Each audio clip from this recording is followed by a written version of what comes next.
You have a spark to you. You seem like you have this zest for life. I love that. It's a newfound zest, and it's good to find in your middle adulthood. Yeah, a story of transformation, empowerment, and yes, a new zest for life. Community on the Rise, our WVTM 13 Project Community Champion tonight, embracing our neighbors who experience homelessness.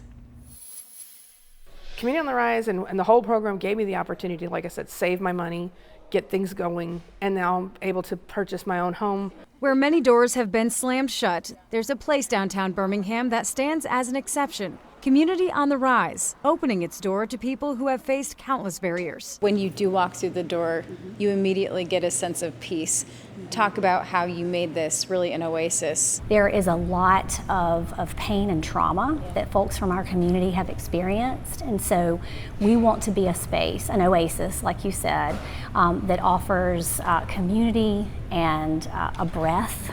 If it wasn't for them, I'd still be on the streets in an abandoned building. The nonprofit empowering people like Joanne Moak through healing, education, housing, and employment. The first step, identification. Without the ID, you're basically a ghost because nobody knows who you are and you can't prove who you are. Because we kept hearing over and over again what a struggle and what a barrier that was, that you can't work, you can't apply for housing, you can't access vital health care. Community on the Rise created an efficient system, partnering with various agencies across the state to get a person who comes in the ID they need. About 3,000 documents recovered in the past few years. How appreciative are people of the services? You know, that brought chills down my spine when you asked that question.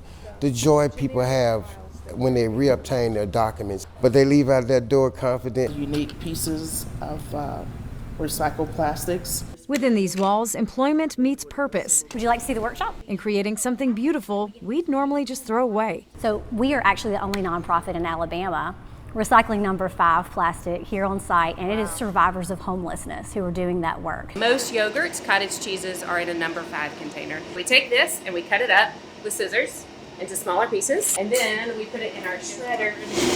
And then we put all the flakes over there in color order. And we want everything to be beautiful and like a visual reminder of people's dignity and worth.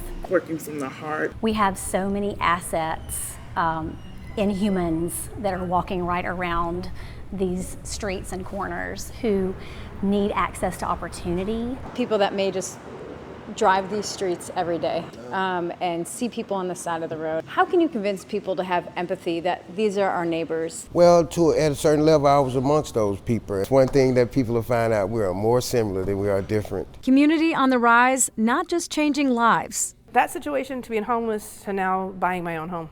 They are changing the world around them. It's a whole new paradigm of thinking. People stop littering around the door. And then to see all of the gifts and strengths that already existed begin to blossom all over again, there is nothing like that.